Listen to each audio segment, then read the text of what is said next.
Hello friends, कैसे हैं आप सब। आज मैं आपके लिए लेके आया हूँ एक बहुत ही इंटरेस्टिंग वीडियो। ये वीडियो है ऑर्डर टू कैश प्रोसेस के ऊपर। फ्रेंड्स, ये एक ऐसा प्रोसेस है जिसे सीखने में मुझे सबसे ज़्यादा टाइम लगा था, या रादर मैं बोलूँ जो मैंने सबसे बाद में सीखा था। And it is I would say bread and butter for the company जो भी कमाती है वो इस प्रोसेस के थ्रू कमाती है और मैनेज करती है। तो it is a very critical process from understanding perspective. Business के बारे में जानने के लिए भी बहुत इंपॉर्टेंट है। एंड फ्रेंड्स, हमारी ये जो वीडियो सीरीज़ है इसको आप ये मत समझिए कि सिर्फ इंटरनल ऑडिट के लिए रेलिवेंट है। यही वीडियोस यूज़ करके आप कंपनीज़ में एसओपी ड्राफ्ट कर सकते हैं, स्टैंडर्ड ऑपरेटिंग प्रोसीजर्स, उनके प्रोसेस नैरेटिव्स लिख सकते हैं, उनके आप रिस्क एंड कंट्रोल मैट्रिसेस बना सकते हैं। आप उनको कुछ कंसल्टिंग भी देनी है क्योंकि आपके पास एक set of best practices available होगा। आप ये सब काम इन वीडियोज़ के बेसिस पे इनिशिएट कर सकते हैं। आपको एक हेड स्टार्ट मिल जाएगा इन वीडियोस के बेसिस पे। सो जो ऑर्डर टू कैश प्रोसेस है, इससे पहले कि हम आगे बढ़े एक छोटा सा क्लैरिफिकेशन। मुझे काफ़ी लोगों ने अप्रोच किया और कहा कि मैं वीडियोस अपनी इंग्लिश में बनाऊं so that it can reach to a wider audience. But my perspective was, मेरा ये सोचना है कि क्योंकि हमारी ये जो ऑडियंस है, आई एम प्राइमरीली टारगेटिंग जो हमारे फ्रेशर चार्टर्ड अकाउंटेंट्स हैं या जो आर्टिकलशिप में हैं बच्चे जो अभी सीए जिन्होंने स्टार्ट किया है और इंटरनल ऑडिट कर रहे हैं, या फिर जो ग्रेजुएट्स हैं जिन्होंने अभी कंसल्टिंग में ज्वाइन किया है बिग 4 जीटी या किसी ऐसी कंपनी में, प्रोडक्टिविटी में, बीडीओ में, और उनको कुछ आइडियाज़ चाहिए हो तो वो ले सकें। एंड इसीलिए मैं कोशिश कर रहा हूँ कि ये वीडियोस काफ़ी सिंपल रख सकूँ। तो अभी प्राइमरीली ये जो पूरी वीडियो सीरीज़ है, आई विल ट्राई कि इसको मैं हिंदी प्लस इंग्लिश में बनाऊँ। And then going forward I will try कि ये पूरी की पूरी video series I will replicate in English also.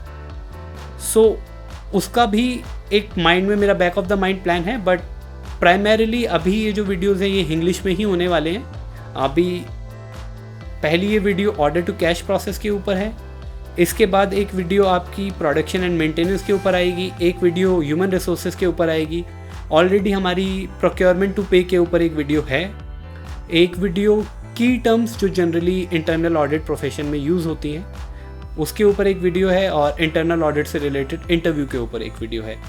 तो आप इस सीरीज़ के लिए वॉच आउट कीजिए, आपको काफ़ी कुछ जानने को मिल सकता है इस प्रोसेस के दौरान।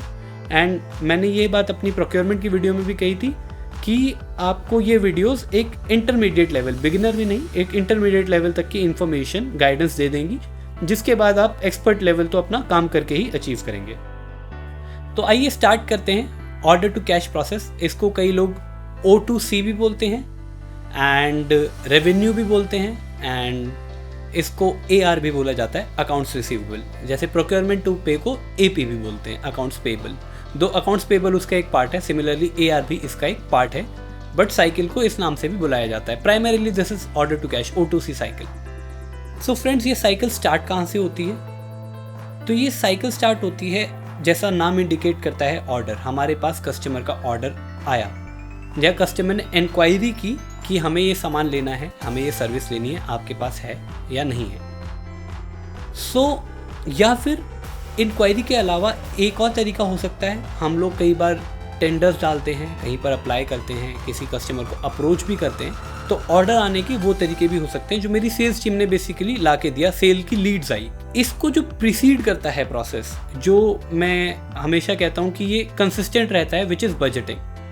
तो मैं अपने जो रेवेन्यू टारगेट्स होते हैं, मुझे पता है कि मुझे कौन सा प्रोडक्ट, कौन सी सर्विस बेचनी है, किसकी डिमांड ज़्यादा है, या कौन सी आइटम पे मुझे फोकस करना है जिससे मुझे ग्रोथ मिल सकती है। तो मेरा बैक ऑफ द माइंड वो रहता है, मैं अपनी सेल्स टीम को भी बता के रखता हूँ कि हमें ये बेचना है। FMCG में बहुत चलता है कि उनके मंथली टारगेट्स आते हैं, मंथली प्रोडक्ट वाइज टारगेट्स भी आते हैं कि इस महीने इस प्रोडक्ट को पुश करना है या इस मार्केट में पुश करना है, क्योंकि सेल्स आपका मार्केट के ऊपर भी डिपेंड करता है, किस कंट्री में ऑपरेट कर रहे हैं, क्या प्रोडक्ट है, प्रोडक्ट की लाइफ साइकिल क्या है, क्या वो प्रोडक्ट अभी नया आया है, R&D होके आया है, या वो पुराना प्रोडक्ट है आपका। हम पढ़ा करते थे ना कि एक कैश काउ होता है, एक आपका ग्रोथ इंजन होता है, और एक प्रोडक्ट ऐसा है जिसकी लाइफ साइकिल में भी वो ख़त्म हो रहा है, उसकी सेल्स डिक्लाइन कर रही है। तो ये किस लाइफ साइकिल स्टेज पे, उसके बेसिस पे आपका एक बैक ऑफ द माइंड, आपका एक डॉक्यूमेंट रहता है कि मुझे ये प्रोडक्ट बेचना है। अच्छा, सेल्स टीम के पास कुछ ये भी रहता है कि मुझे पता है कि इस प्रोडक्ट को बेचने के लिए मेरे पास कितनी पावर है, किस प्राइसिंग पे बेच सकता हूँ, कितने डिस्काउंट्स ऑफर कर सकता हूँ, कहाँ पर मुझे एग्रेसिवली पुश करना है, कहाँ पर थोड़ा मार्जिन्स को देखते हुए चलना है, कहाँ पर मुझे टॉप लाइन यानी कि रेवेन्यू पे फोकस करना है, कहाँ पर बॉटम लाइन यानी कि मार्जिन्स के ऊपर, प्रॉफिटेबिलिटी के ऊपर फोकस करना है। तो इन सब का मिक्स एंड मैच जो होता है वो ऑर्डरिंग के अंदर जाता है। इसके अंदर एक बहुत बड़ा रोल हमारी सेल्स टीम प्ले करती है किसी भी कंपनी की। वो लोग लीड्स लेके आते हैं या फिर कस्टमर से इंक्वायरी आती है, हम लोगों से कोटेशन मांगी जाती है। अब ये जो कोटेशन का प्रोसेस है, जैसे प्रोक्योरमेंट में एक कंपनी जाती थी, कोटेशन मांगती थी, अब यहाँ पर कोटेशन आपसे मांगी गई है, तो आप एनालाइज करेंगे पहले तो कि क्या मुझे इस कंपनी के साथ बिजनेस करना है या नहीं करना, क्योंकि बिजनेस किसके साथ करना है ये भी बहुत इंपॉर्टेंट एस्पेक्ट है। सबके साथ बिजनेस नहीं किया जाता, जिसके साथ आपकी अलाइनमेंट होती है आप उसके साथ ही बिजनेस करते हैं। देन बिजनेस करने का जब हमने डिसीजन ले लिया कि मुझे इस पर्सन के साथ या इस कंपनी के साथ बिजनेस करना है, फिर मुझे देखना है कि ये जो रेलेवेंट, ये जो पर्टिकुलर रिक्वेस्ट आई है कंपनी से जिसके लिए इंक्वायरी की है, क्या ये प्रोडक्ट, क्या ये सर्विस, क्या ये सेगमेंट में केटर करता हूँ या इस मार्केट में केटर करता हूँ या नहीं। अगर करता हूँ तो क्या मैं इसके लिए बिड करूँ या नहीं। फिर जब मैं बिड करने जा रहा हूँ, अब इसमें दोस्तों दोनों चीज़ें हो सकती हैं। जैसे प्रोक्योरमेंट में भी डायरेक्टली भी प्रोक्योरमेंट होती है और बिडिंग भी होती है, उसी तरह यहाँ भी होता है। कहने सुनने में अच्छा लगता है कि हमेशा आपकी बिडिंग में ही आपको अग्रेसिवली पुश करके करना पड़ेगा, बट बहुत सारे काम ऐसे होते हैं जो आपकी पास्ट परफॉर्मेंस, आपके लिंक्स के बेसिस पे आपको काम मिलता है। तो आपको ये भी देखना है कि ये जो मुझे अल्टीमेटली बिजनेस मैंने लैंड किया है, ये किस बेसिस पे लैंड किया है। एंड अब जो मैंने बजटिंग के टाइम पे जो अपने एक मार्जिन्स डिफाइन कर रखे थे, उनका एडहेरेंस किया है या नहीं किया, ये कोटेशन देते वक्त। कोटेशन में हम एक फाइनल कोटेशन भी देते हैं कि इससे कम नहीं हो पाएगा। एक प्रिलिमिनरी कोटेशन होती है जिसमें मुझे पता है कि अभी स्कोप होता है कुछ ऊपर नीचे होने का। और ये कोटेशन भी आपको सिर्फ लगता होगा कि सिर्फ उन्होंने पूछा कि कितने का और हम दे देते, नहीं। इसके पीछे भी एक पूरा जो RFQ, रिक्वेस्ट फॉर कोटेशन, या RFP, रिक्वेस्ट फॉर प्रपोजल आया है कस्टमर के एंड से, मुझे उसका पॉइंट बाय पॉइंट, अगर टेक्निकल कुछ क्वेश्चंस हैं, मुझे उनका भी आंसर देना है। कस्टमर की कुछ क्वेरी है, वो मेरा कुछ बैकग्राउंड जानना चाहता है, कुछ डॉक्यूमेंट्स चाहता है, तो एक पूरा डॉक्यूमेंट जो उसके बिड का रिप्लाई बनता है, रिस्पॉन्स बनता है, वो प्रिपेयर होता है, वो अप्रूव होता है। आपकी जो प्राइसिंग है वो ओवरऑल आपकी जो प्री डिटर्मिनेड एक प्राइस होगा, आपका एक प्राइस मास्टर होगा हर एक तरह के प्रोडक्ट, हर एक तरह के सर्विसेज के लिए, उससे मैच होता है या नहीं।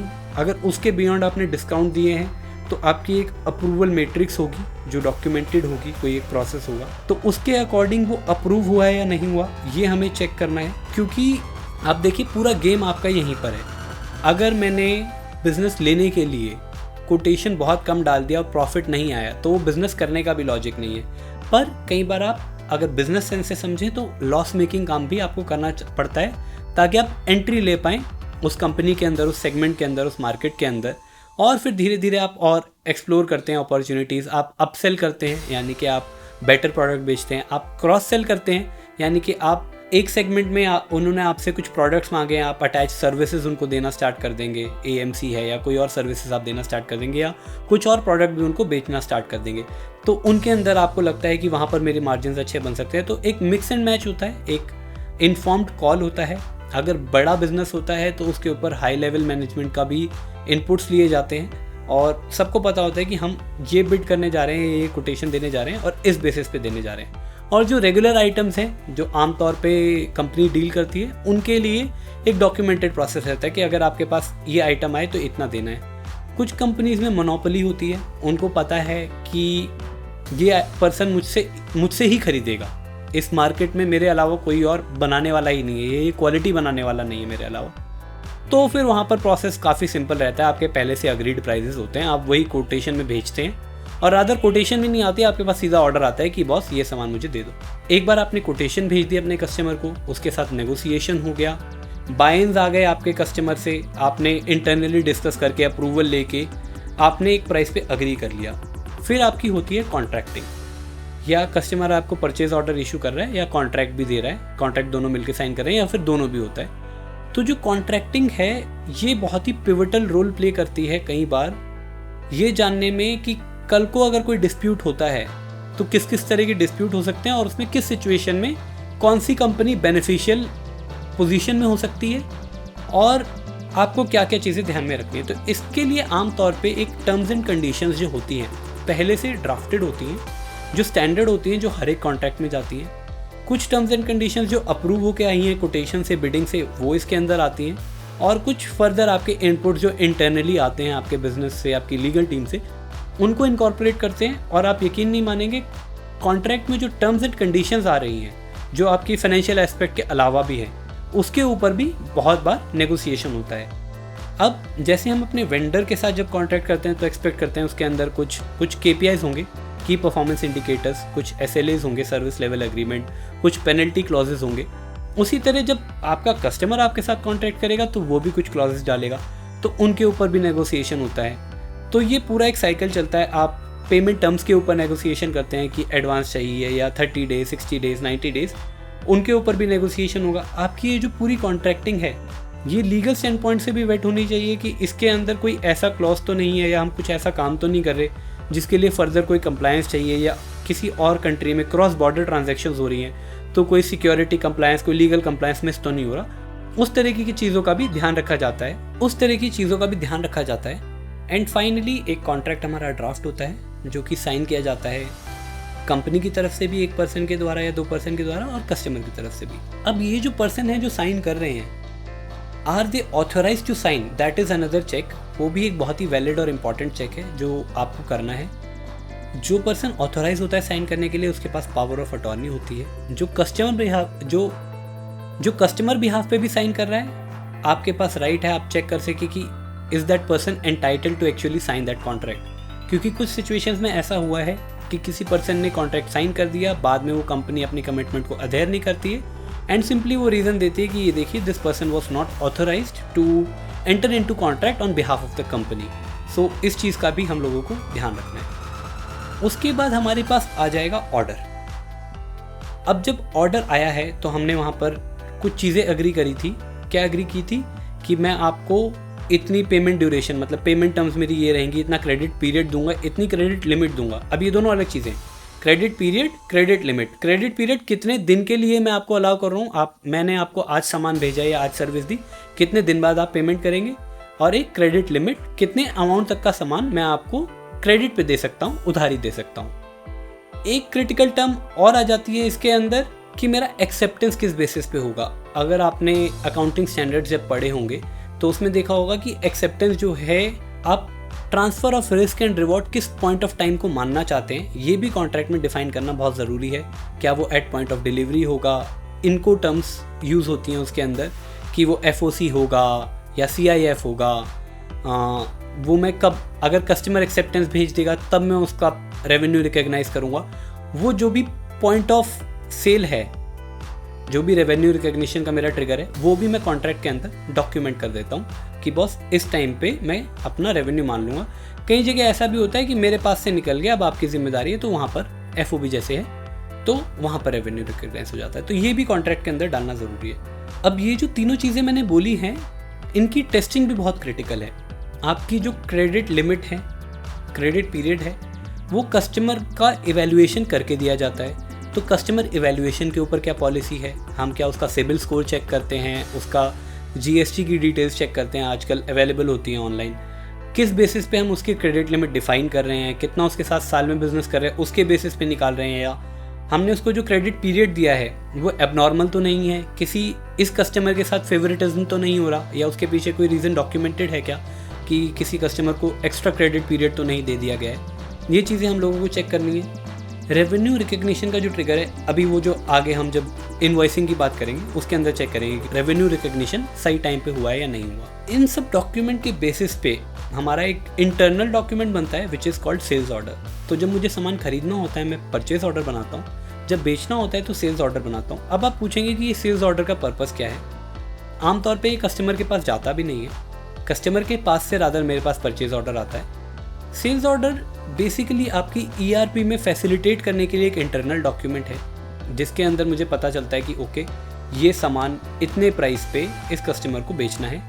फिर उसके बेसिस पे एक हमारा डिलीवरी शेड्यूल भी आता है कस्टमर से, वो अग्रीड भी होता है। तो मैं अपना एक डिलीवरी शेड्यूल बनाता हूँ कि इस डेट पे कस्टमर को ये सामान भेजना है। उसके अकॉर्डिंग मैं प्रोडक्शन के साथ भी अपना अरेंजमेंट फिक्स करता हूँ कि मुझे इस डेट पे ये सामान चाहिए, यहाँ पर डिस्पैच करना है, और मेरी सप्लाई चेन को भी पूरी इन्फॉर्मेशन होती है ताकि वो ट्रांसपोर्टेशन के लिए अरेंजमेंट कर पाएँ। अब फ्रेंड्स, जब मैं सेल्स ऑर्डर बना रहा हूँ उस समय मुझे एक कस्टमर भी चाहिए, तो एक कस्टमर मास्टर का भी कंसेप्ट आ जाता है। जैसे मेरा वेंडर मास्टर होता है वैसे कस्टमर मास्टर होता है। उसके अंदर मैं कस्टमर से सर्टेन डिटेल्स लेता हूँ उसकी। मुझे उस कंपनी का GSTN चाहिए, मुझे उस कंपनी के इनकॉर्पोरेशन डॉक्यूमेंट्स चाहिए जानने के लिए कि वो कस्टमर कौन है, क्या है, कैसा है। अपने कस्टमर मास्टर में मैं उसकी डिटेल्स अपडेट करता हूँ। आप कस्टमर मास्टर का भी एक क्विक रिव्यू कर सकते हैं कि वो कंप्लीट है या नहीं है, उसमें कोई इन्फॉर्मेशन का मिसमैच तो नहीं है, एक ही कस्टमर के लिए एक से ज़्यादा मेरे अकाउंट्स तो नहीं ओपन हो रखे। अच्छा, ये आपको बहुत पर्टिनेंट मिलेगा कि क्योंकि GST का कंसेप्ट है इंडिया में, तो हर एक स्टेट के लिए हर एक अलग GSTN बनेगा। अगर सेम कस्टमर आपसे 10 स्टेट में डील करता है तो उसका हर एक स्टेट में उसने अलग आपको GSTN दिया होगा, तो आपके 10 कस्टमर की एंट्रीज होंगी कस्टमर ID की। तो उनके बीच में आपस में किस तरह की लिंकेज है, किस तरह से वो डेटा अरेंज होता है, ये भी आपके लिए समझना बहुत ज़रूरी है। सेल्स ऑर्डर में प्राइजेस आ रहे हैं तो प्राइसिंग मास्टर, उसके अंदर कोई चेंजेस तो नहीं हो सकते। जब मैं सेल्स ऑर्डर डाल रहा हूँ तो मैं सीधा आइटम का कोड डालता हूँ और वो प्राइजेस अपने आप पिक कर रहा है या मैं मैन्युअली एंटर कर रहा हूँ, क्योंकि अगर मैं मैन्युअली एंटर कर रहा हूँ तो फिर उसमें मिस्टेक के चांसेस हैं।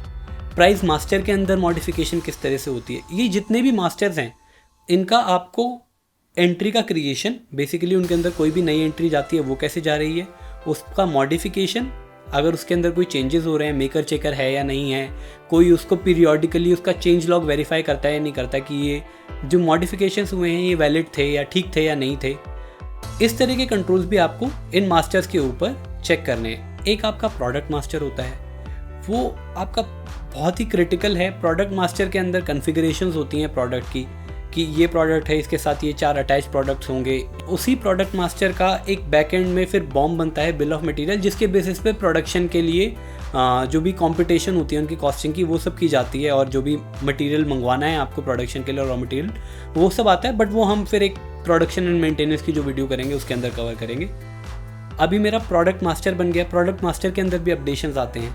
मेरा जो प्रोडक्ट है, जैसे मैंने स्टार्टिंग में बताया था कि एक लाइफ साइकिल के थ्रू गुजरता है, तो मेरा वो प्रोडक्ट है, अभी मैं उसको कौन सी स्टेज पे लेके गया हूँ, क्या मुझे उसकी सेल प्रमोट हो रही है, उसको और बढ़ाना है, रैंप अप करना है, या अब वो ग्रोथ स्टेज में है या स्टेबल हो गया है, या अब मैं उसको रैंप डाउन कर रहा हूँ, तो मैं उसके नए ऑर्डर्स नहीं लूँगा, सिर्फ पुराने ऑर्डर्स फुलफिल करूँगा, क्योंकि वो प्रोडक्ट अब मैं और ज़्यादा नहीं बनाना चाहता। जैसे आईफोन्स आप देखते हैं कि एक साल कुछ समय के बाद वो लोग वो मॉडल बनाना बंद कर देते हैं, सपोर्ट करना बंद कर देते हैं। इस तरीके की चीज़ें मेरे प्रोडक्ट मास्टर के अंदर आती हैं। तो आपके जितने भी मास्टर्स हैं इनके ऊपर किस तरह के कंट्रोल्स हैं ये देखना बहुत ज़्यादा क्रिटिकल है। अब जो डिलीवरी की शेड्यूलिंग है, ये अगर ERP है, SAP जैसा ERP है, और डिलीवरी जो है आपका सप्लाई चेन उसी के थ्रू मैनेज हो रहा है, देन तो उसके अंदर आपके बहुत सारे सिस्टम बेस्ड कंट्रोल इसके लिए भी होंगे। वो ऑटोमेटिकली जो स्लिप बनेगी, डिस्पैच की स्लिप बनेगी जिसके अंदर आइटम आएंगे कि ये सामान डिस्पैच हो रहा है, उसके बारे में रिकॉर्डिंग आएगी, उसी के बेसिस पे ट्रांसफ़र ऑर्डर बनेगा, उसी के बेसिस पे गुड्स इशू होंगे, इनवॉइस बनेगा। तो इसका एक अपना सिस्टम का फ़्लो होता है। कई जगह ये फ़्लो डिफरेंट भी होता है, तो बेसिकली आपको इस फ़्लो की अंडरस्टैंडिंग लेना भी इम्पॉर्टेंट है। कई बार क्या होता है, कस्टमर नाराज़ हो जाता है क्योंकि आपका एक डिलीवरी शेड्यूल है, कस्टमर ने आज की डेट पे अगर सामान एक्सपेक्ट किया और आप उसको 3 दिन बाद भेज रहे हैं, तो इससे भी डिस्प्यूट हो सकते हैं, कस्टमर सामान लेने से मना कर सकता है, कुछ पेनल्टीज़ लग सकती हैं। आप इसमें थोड़ा सा लॉजिस्टिक्स के अंदर भी जा सकते हैं जानने के लिए कि ये जो सामान है आपके ट्रक्स आए हैं या जो भी ट्रांसपोर्टेशन का है किस तरीके से अरेंज होता है। मेरी डेमरेज यानी कि डिले होती है, अगर कोई मैं किसी का मैंने लीज पे व्हीकल लिया है या शिपमेंट मैं शिप के थ्रू भेज रहा हूँ, सी के रूट के थ्रू भेज रहा हूँ, तो अगर मैं शिप को वेट करवाता हूँ, कंटेनर वहीं पर काफ़ी दिन तक पड़ा रहता है, तो मुझे डेमरेज पे करना पड़ता है। कुरियर के थ्रू भिजवा रहा हूँ तो उसकी भी फ़ीस क्या है क्या नहीं है, मेरे इनके ट्रांसपोर्टेशन जिनके साथ करवा रहा हूँ उनके साथ किस तरह का एग्रीमेंट है, क्या वो मुझे POD प्रूफ ऑफ डिलीवरी दे रहे हैं गुड्स के केस में या नहीं दे रहे हैं। और जो मेरी रेवेन्यू की टेस्टिंग है, बेसिकली रेवेन्यू की टेस्टिंग का बेसिक फंडा क्या है कि मैं अपनी बुक्स में आज की डेट पे रेवेन्यू रिकॉग्नाइज कर रहा हूँ, तो वो जो मैंने अपने कॉन्ट्रैक्टिंग के टाइम पे ट्रिगर डिफाइन किया था, चाहे वो मैंने कॉन्ट्रैक्ट में लिखा था या इंटरनली डिफाइन किया था और कस्टमर के साथ अग्री किया था, वो ट्रिगर जो है अगर तो वो है डिलीवरी, तो प्रूफ ऑफ डिलीवरी आपको हेल्प करेगा वो ट्रिगर को वैलिडेट करने में। अदरवाइज़ क्या होता है कि फ्रेंड्स कुछ रेवेन्यू कई बार अगर आपको कम दिखाना है या ज़्यादा दिखाना है तो यहाँ पर बिना प्रूफ ऑफ डिलीवरी के आप उस नंबर के साथ खेल सकते हैं कि ये जो आपका बुकिंग हुई थी, इनवॉइस बना था या ये जो सामान गया था ये 1 दिन पहले या 2 दिन बाद गया था। 31 मार्च को ना जाके 1 अप्रैल की बिलिंग दिखा दिया। जो 1 अप्रैल 2 अप्रैल को माल जो एक्चुअली में पहुंचना था वो मैंने 31 मार्च को दिखा दिया कि ये निकल गया और इनवॉइस काट दिया। इस तरह के कुछ प्रॉब्लम्स हो सकते हैं, तो हमें हमेशा विजिलेंट रहना है, स्पेशली कट ऑफ डेट्स पे कि ये इनवॉइसिंग किस तरीके से की जा रही है। हाई वैल्यू इनवॉइसेस आप देख सकते हैं, जब आप जो सैंपल बनाएंगे एक इन्फॉर्म्ड सैंपल होगा, आपका इन्फॉर्म्ड सिलेक्शन होगा जो आप ट्रांजैक्शन बेसिस पे देखेंगे। उसके अंदर आप प्रूफ ऑफ डिलीवरी भी देखेंगे। आपके जो कॉन्ट्रैक्ट होते हैं विद दीज लॉजिस्टिक्स पार्टनर्स और CHA कस्टम हाउस एजेंट, इन सब के साथ जो आपके कॉन्ट्रैक्ट्स हैं आप उन कॉन्ट्रैक्ट्स को भी देखेंगे। अगेन ये लॉजिस्टिक्स के अंदर काफ़ी जा रहा है जब मैं ऑर्डर फुलफिलमेंट की बात कर रहा हूँ, बट ये बहुत ही क्रिटिकल पार्ट है उसका।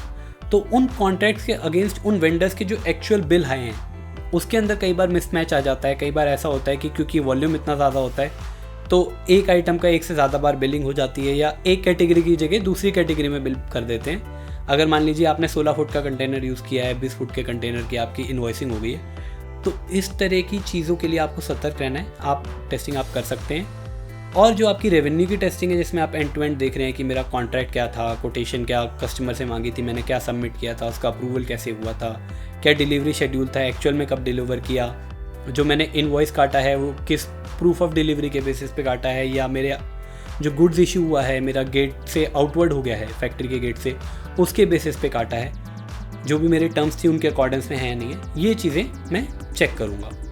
उसके बाद एक बार आपने जो बिल दे दिया, अब एक इम्पॉर्टेंट एस्पेक्ट जो इसमें पूरे में हम लोगों ने अभी डिस्कस किया था बट डिटेल में नहीं किया था, डिस्काउंटिंग। तो डिस्काउंटिंग के ऊपर आपके किस तरह के कंट्रोल्स हैं। कुछ डिस्काउंट्स ऐसे होते हैं जो इमीडिएटली दिए जाते हैं, कैश डिस्काउंट हैं। कुछ डिस्काउंट्स होते हैं वॉल्यूम डिस्काउंट होते हैं, कुछ पीरियोडिक होते हैं। कुछ डिस्काउंट ऐसे होते हैं जो एक आप वॉल्यूम जैसे ही बट आपने कुछ एक माइलस्टोन अचीव कर लिया तो आपको मिलेगा।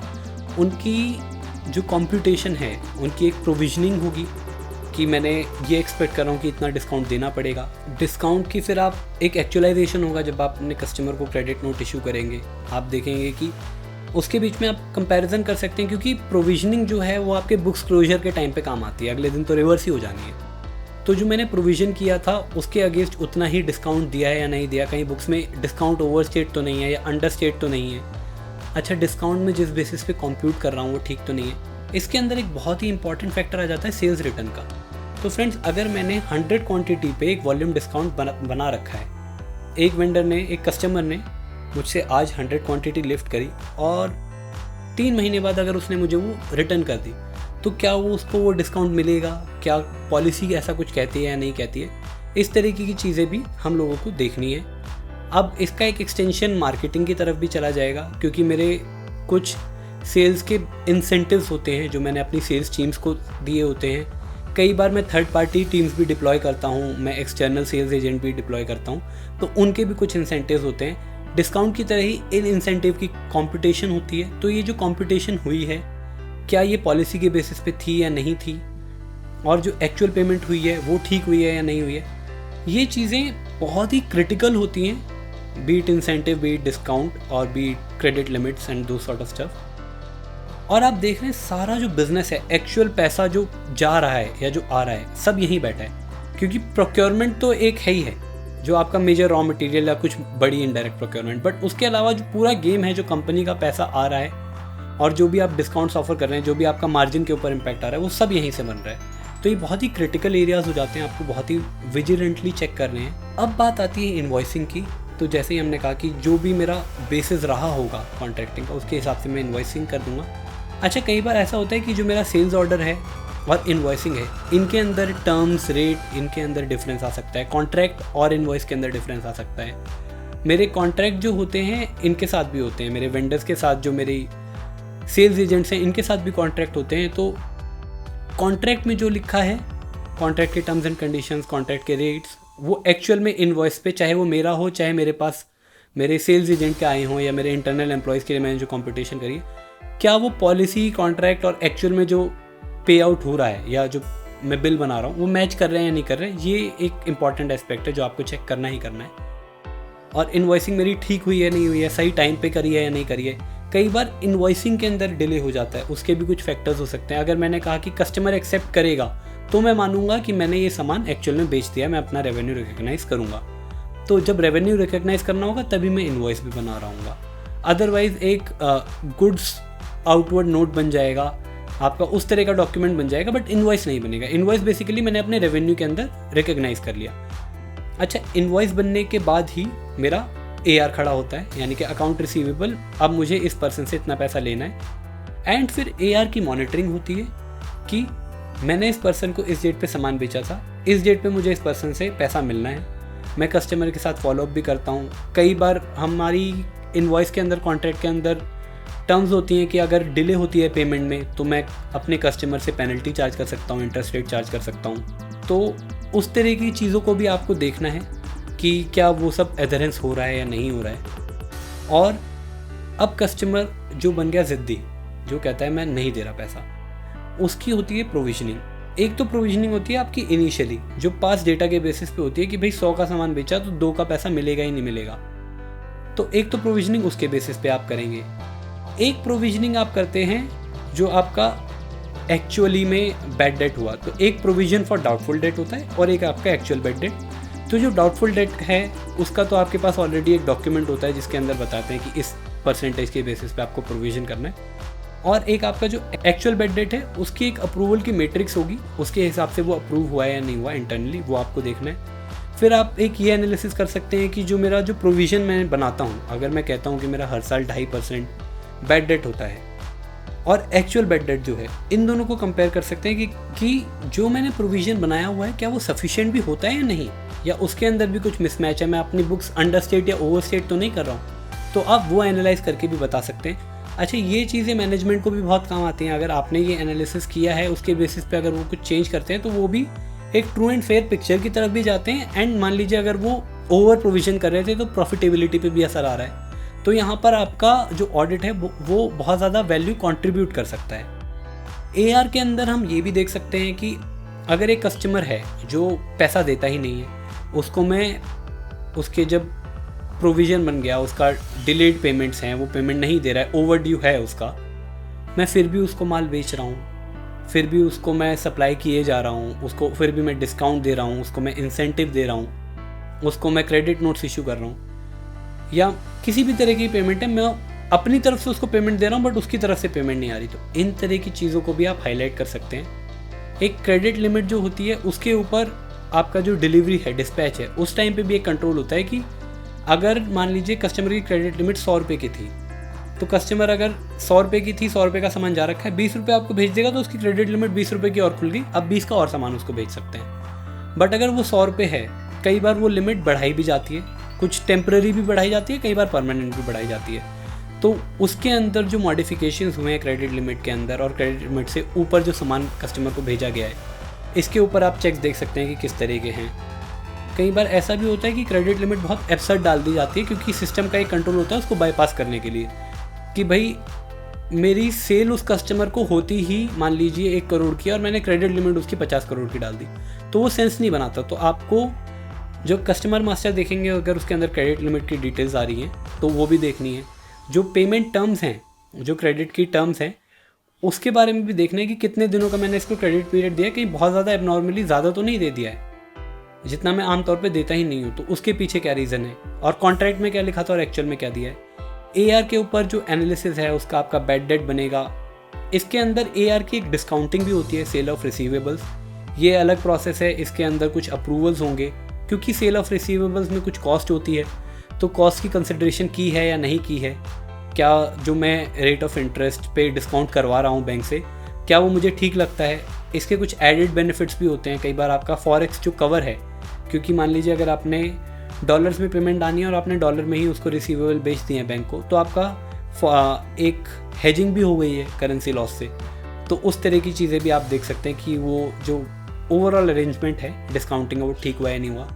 कई बार ऐसा भी होता है डिस्काउंटिंग में हमारी तरफ से डॉक्यूमेंट बनाने में एरर होती है, जिसकी वजह से बैंक आपके पास बहुत ज़्यादा पेनल्टीज़ लगा देता है, या बैंक के डिस्काउंटिंग के कुछ चार्जेस होते हैं। तो क्या वो ठीक लगे या नहीं लगे, आप बैंक स्टेटमेंट में देखेंगे बहुत सारे चार्जेस लिखे हुए आ रहे हैं। इस डिस्काउंटिंग से रिलेटेड, तो आप कुछ सैम्पल्स पे चेक कर सकते हैं कि अच्छा ये इस बिल के लिए हुआ है तो ये ठीक हुआ था नहीं हुआ था, सही डेट पे आ रहा है, सही अमाउंट है या नहीं है, अगर पेनल्टी लगाई है तो क्यों लगाई है। कई बार अगर सेम रीज़न की वजह से बार बार पेनल्टी लग रही है तो आप प्रपोज कर सकते हैं कि अगर आपको डिस्काउंट करना है तो एक चेकलिस्ट बना लीजिए, ये 20 स्टेप करने हैं, तो आपका हमेशा ठीक होगा डिस्काउंटिंग, आपकी पेनल्टी नहीं लगेगी। उस तरह की चीज़ें आप डिफाइन कर सकते हैं। आप देख सकते हैं कि कंपनी क्या मल्टीपल बैंक्स को अप्रोच करती है ये जानने के लिए कि बेटर रेट्स कौन प्रोवाइड कर सकता है डिस्काउंटिंग के लिए। ये कुछ ऐसी चीज़ें हैं जिनको आप देख सकते हैं। एंड देन जब हम स्टॉक की बात कर रहे हैं तो क्योंकि मैं माल डिलीवर कर रहा हूँ तो मेरा स्टॉक अपडेट होगा, और स्टॉक जैसे कम होगा तो वो प्रोडक्शन उसके अकॉर्डिंग बढ़ जाएगी।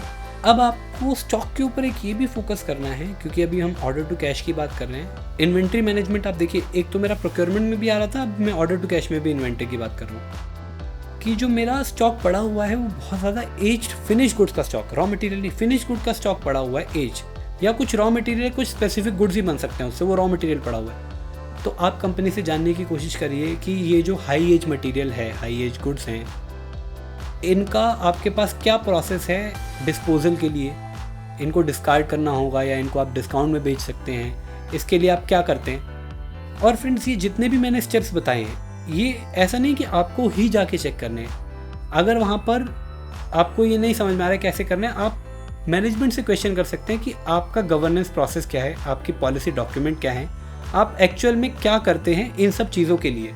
जब आपको वो अंडरस्टैंडिंग मिल जाएगी तो आपके लिए बहुत ज़्यादा ईजी होगा ऑडिट कर पाना, अपने कमेंट शेयर कर पाना, क्योंकि आपके दिमाग में एक रिपोजिटरी है कि हाँ ये तरह के रिस्क हो सकते हैं, उसके अगेंस्ट ये कंट्रोल्स हैं। आपने देखा होगा कि ये जो पूरी ऑर्डर टू कैश की जो प्रोसेस की मैं साइकिल बता रहा हूँ, ये बहुत ज़्यादा प्रोडक्ट ड्रिवन लगी होगी आपको। इसके अंदर सर्विसेज का मेंशन बहुत ज़्यादा नहीं आया है, क्योंकि फ्रेंड्स सर्विस के अंदर आपकी कुछ चीज़ें जो स्टार्टिंग में आपका प्री सेल एक्टिविटी है, कॉन्ट्रैक्टिंग है, वो वैलिड रहता है, सेल्स ऑर्डर भी वैलिड रहता है, आपके सर्विस आइटम के कोड्स रहते हैं। उसके बाद डिलीवरी नहीं होती, उसके बाद एक्चुअल में परफॉर्मेंस ऑफ सर्विस होती है, जिसके अंदर अगेन जो मेरा रेवेन्यू रिकग्निशन का क्लॉज है वो आएगा ही आएगा। और जो मैं बार बार रेवेन्यू रिकग्निशन की बात कर रहा हूँ, एक बहुत ही अच्छा इंड एस है, IFRS है, end S 115, IFRS 115, revenue from contract with customer. मैं आपको रिकमेंड करूँगा कि आप अगर ऑर्डर टू कैश की टेस्टिंग करने जा रहे हैं, आप उसका ऑडिट करने जा रहे हैं, उसके ऊपर काम करने जा रहे हैं, आप ये इंड एस पढ़ के जाएँ, क्योंकि ये IFRS से बिल्कुल सेम है, डिफरेंस है ही नहीं। ये आपको हेल्प करेगा एक्चुअल में समझने में जो वो रेवेन्यू रिकग्निशन कर रहा है सही कर रहा है नहीं कर रहा है, क्योंकि यहाँ पर टेक्निकल क्वेश्चंस भी आ सकते हैं। तो आपको इस स्टैंडर्ड की अंडरस्टैंडिंग होगी तो बहुत ज़्यादा हेल्प मिलेगी आपको सही सवाल पूछने में और सही जवाब भी पाने में। क्योंकि आप अगर वो आपको इधर उधर घुमाएंगे तो आप बोल सकते हैं कि बॉस मैं इस बारे में जानना चाहता हूँ। क्योंकि ये इंड एस बहुत ज़्यादा टिपिकल हो सकते हैं समझने के लिए, अगर आप दोबारा भी रिविजिट कर रहे हैं तो भी। तो ये एक सार्थक जैन साहब हैं, इनका यूट्यूब पे बहुत अच्छा वीडियो है, 1 घंटे का वीडियो है, आप इंड एस 115 इस वीडियो के थ्रू समझ सकते हैं। तो आप ये वीडियो देख सकते हैं, इसका लिंक मैं डिस्क्रिप्शन में डाल दूंगा सो दैट आपके लिए ढूंढने में आसानी रहे। And it's a very good video, 1 घंटा इन्वेस्ट करने के लिए वर्थवाइल है, आप इसके ऊपर ज़रूर टाइम स्पेंड कीजिएगा।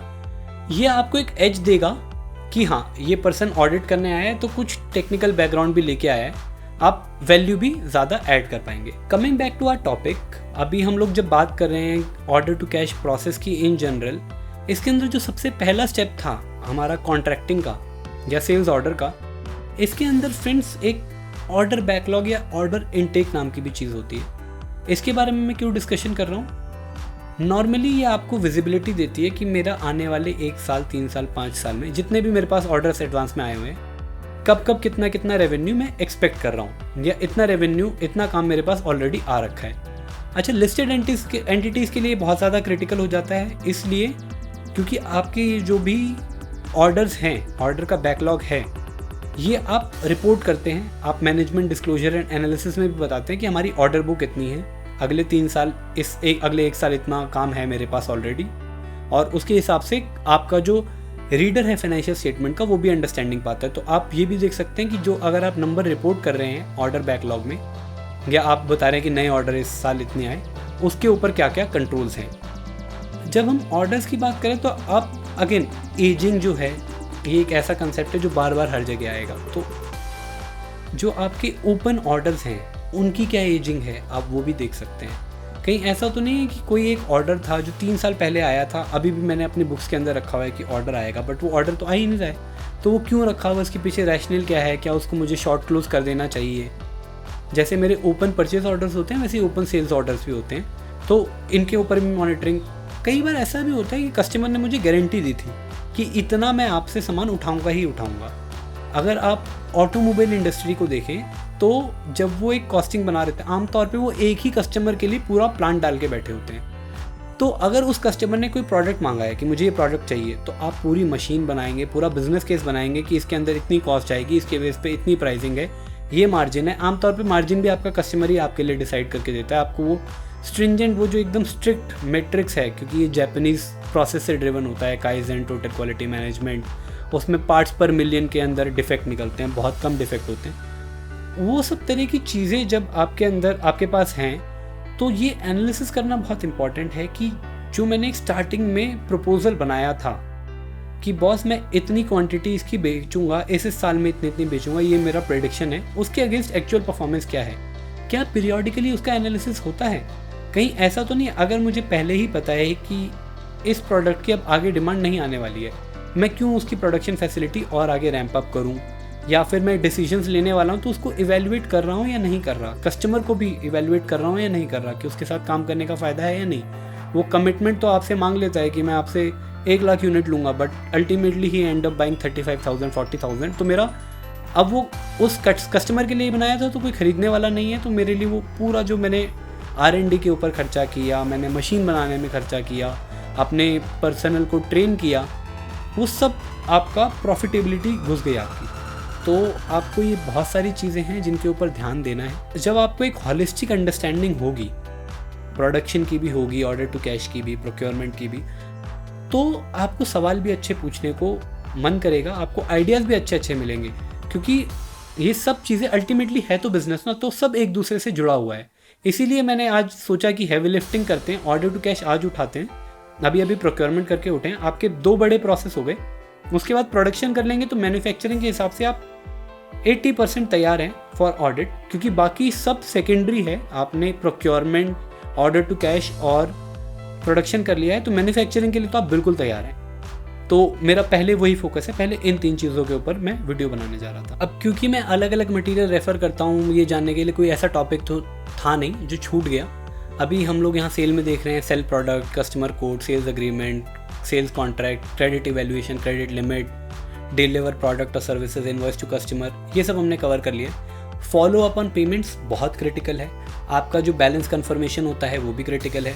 आपका कस्टमर के साथ बैलेंस रिकन्सिलिएशन भी क्रिटिकल है। इस बैलेंस रिकन्सिलिएशन इसलिए इंपॉर्टेंट है, आप उसको कुछ डिस्काउंट दे रहे हैं, आपने उसको सामान या सर्विसेज भी दी है, आप उसको कुछ इंसेंटिव्स भी देंगे। तो जब बैलेंस रिकन्सिलिएशन होगा तो इन सब चीज़ों के बीच में अगर कोई डिस्प्यूट है, कुछ मिसअंडरस्टैंडिंग है, तो वो क्लियर हो जाएगी। तो ये बहुत ही आपका एक क्रिटिकल कंट्रोल प्ले करता है बैलेंस रिकन्सिलिएशन आपकी। और अगर आपको कोई बोले, आपको अगर कंपनी बोले कि हमारा तो स्टैट्यूटरी ऑडिटर ईयर एंड पे आते हैं एंड वो बैलेंस कन्फर्मेशन मांगते हैं और सामने वाला भेज देता है, but that is not a sufficient control in itself. एक तो कंपनी को बैलेंस कन्फर्म करना चाहिए, मैनेजमेंट को अपने एंड पे, और दूसरा रिकन्सिलिएशन इज़ वेरी इंपॉर्टेंट कि अगर मैं कहता हूँ कि 100 देने हैं और 50 जो मैंने आपको सामान भेजा था उसके हैं और बाकी चीज़ें इस सब की हैं, तो वो भी इस लेवल पे भी मैच करना चाहिए। And then payment receipt. तो पेमेंट रिसीट आपका इनपुट कैश मैनेजमेंट के पास भी जाएगा। मैं उनको बता रहा हूँ कि पेमेंट टर्म्स के हिसाब से इस बंदे का आज पेमेंट ड्यू हो रहा है, इस कस्टमर का आज मुझे इतना पेमेंट मिलेगा या नेक्स्ट वीक इतना मिलेगा।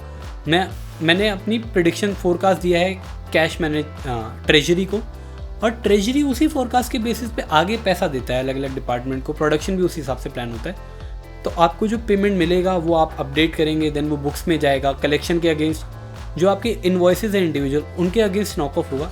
कई कंपनीज इंडिविजुअली नॉक ऑफ करती हैं, कई टोटल बैलेंस पे नॉक ऑफ करती हैं। रिकमेंडेड यही है कि आपका जो इंडिविजुअल इनवॉइस है उसके अगेंस्ट आप इंडिविजुअल पेमेंट को नॉक ऑफ कीजिए, ताकि आपको पता रहे कि कौन से इनवॉइस के अगेंस्ट पेमेंट नहीं आई है। अगर वो पुराना इनवॉइस है तो उसके अगेंस्ट पेमेंट क्यों नहीं आई है, उसके अंदर कोई डिस्प्यूट तो नहीं है।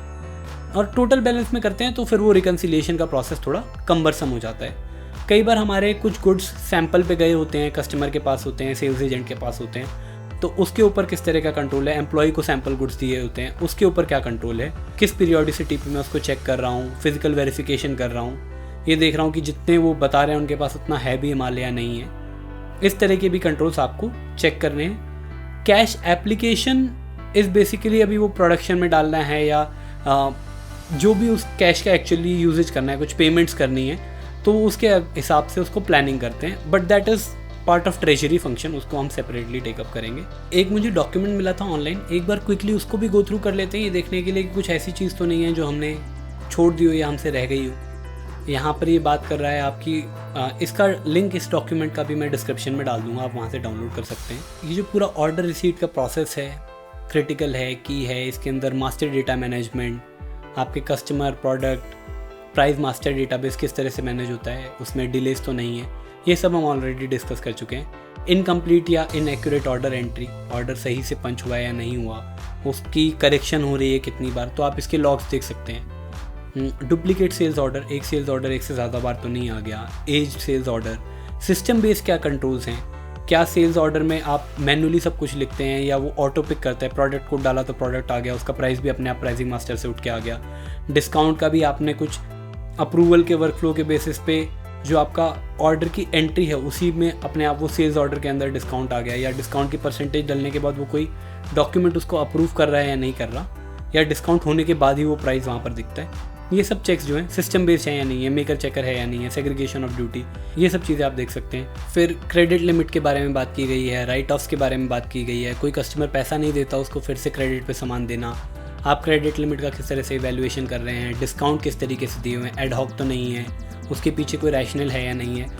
आप डिस्काउंट से रादर ये भी पूछ सकते हैं अगर आप एक लेवल आगे जाना चाहते हैं कि ये जो एक्स्ट्रा आपने डिस्काउंट दिया है, ये पॉलिसी आपने फॉलो की, इससे आपको कितना इंक्रीमेंटल रेवेन्यू आया है, कितना ओवरऑल मार्जिन में एडिशन हुआ है, आपके कितना प्रॉफिट में टोटल नंबर्स में नॉट परसेंटेज टर्म्स आपका एडिशन हुआ है, जिसकी वजह से आप इसके लिए पुश कर रहे थे। तो आप उस रैशनल को भी क्वेश्चन कर सकते हैं, एटलीस्ट डिस्कस तो कर ही सकते हैं। फिर कस्टमर इन्वॉइसिंग के ऊपर बात है कि एक वर्कफ्लो होना चाहिए एंड सेल इन्वॉइस जनरेट नहीं हुआ या डिले हो गया शिपमेंट के अंदर और प्राइस इनकरेक्ट डला है, अमाउंट गलत डला है, अदर इन्फॉर्मेशन गलत डली है, क्या वो कॉन्ट्रैक्ट से ऑटो फ्लो हो रही है।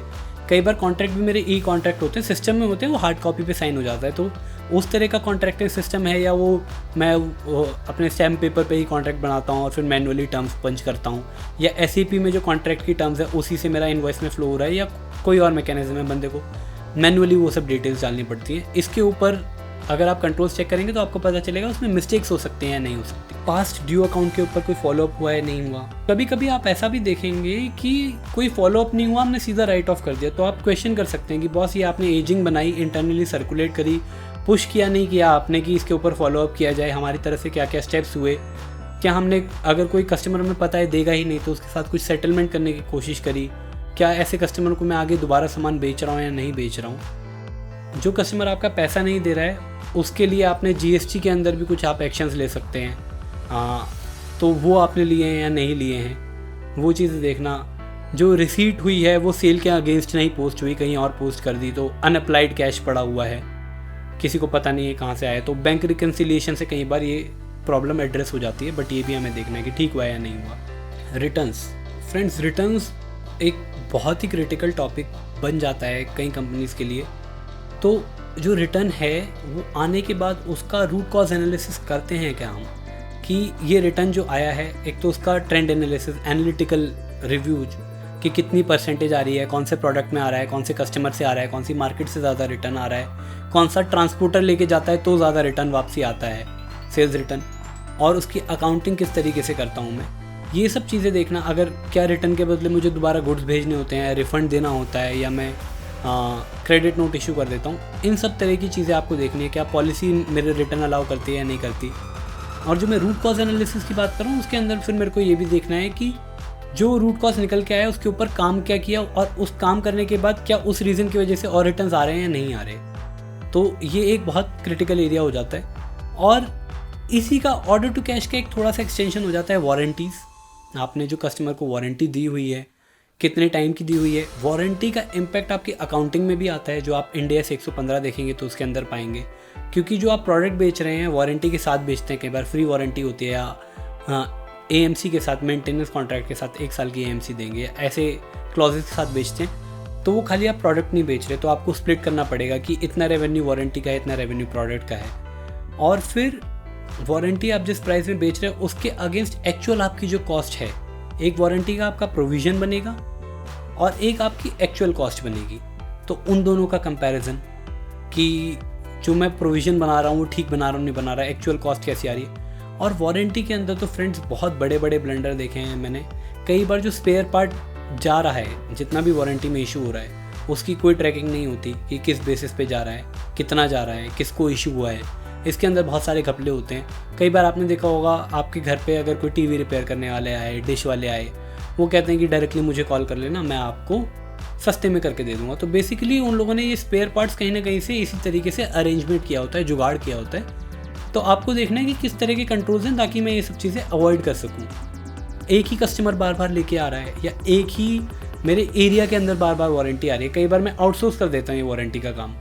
तो जस्ट बिकॉज वो वारंटी में जितनी बार रिपेयर करेगा या जितनी बार रिप्लेस करेगा उसका उतना रेवेन्यू बढ़ेगा अगर रिपेयर कर रहा है तो एक ही कस्टमर के बार बार वारंटी के लिए तो नहीं लेके आ रहा है, या एक ही एजेंट के पास ज़्यादा रिपेयर्स की रिक्वेस्ट आती हैं और वो कुछ नहीं कर रहा ठीक, सेम प्रोडक्ट बार बार आ रहा है। इसमें जो सीरियल नंबर होता है प्रोडक्ट का, उससे आइडेंटिफिकेशन होती है कि ये प्रोडक्ट कितनी बार वारंटी में आया। उसका सिस्टम बेस्ड कोई कंट्रोल्स हैं क्या कि ये प्रोडक्ट की वारंटी के अगेंस्ट एक बार रिप्लेसमेंट हो चुकी है, 2 बार हो चुकी है या इतनी बार रिपेयर हो चुकी है। इस तरह की ट्रेंड एनालिसिस करके आप एक्चुअल में बहुत वैल्यूएबल इंसाइट्स मैनेजमेंट को दे सकते हैं। कई बार मैनेजमेंट इसको इग्नोर कर देता है क्योंकि ओवरऑल बिजनेस की जो वॉल्यूम है उसका इतना सिग्निफिकेंट हिस्सा नहीं होता। बट वारंटी के अंदर आपके फ्रॉड रिस्क बहुत ज़्यादा होते हैं। आपका स्पेयर पार्ट रिलेटेड कंट्रोल्स, आपके जो अगर आउटसोर्स है तो उनको पेमेंट से रिलेटेड कंट्रोल्स, आपका जो कॉन्ट्रैक्ट है उसके अगेंस्ट वो लोग चार्ज भी उस हिसाब से कर रहे हैं या नहीं कर रहे हैं, एक्स्ट्रा चार्ज तो नहीं कर रहे।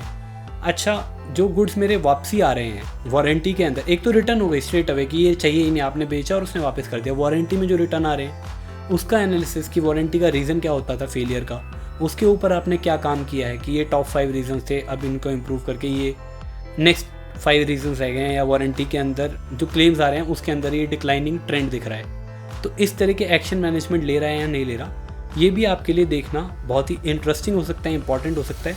And order to cash actually is very wide in terms of scope. आप काफ़ी सारी चीज़ें देख के और बिजनेस रिलेटेड पैसा बचाने वाली, मतलब एकदम पैसा वसूल जो ऑब्जर्वेशंस हैं वो आप डिलीवर कर सकते हैं बिज़नेस को, और आप दिखा सकते हैं कि आइए सिर्फ एक कॉस्ट सेंटर नहीं है, आप एक्चुअल में उनको इन मॉनिटरी टर्म्स भी डिलीवर कर सकते हैं। सिर्फ प्रोसेस इंप्रूवमेंट तो आप कर ही सकते हैं डेफिनेटली, प्रोसेस इंप्रूवमेंट से बियॉन्ड जाके एक तो होता है कॉस्ट सेविंग, बट एक होता है आप हार्ड कैश ला के भी दे सकते हैं उनको।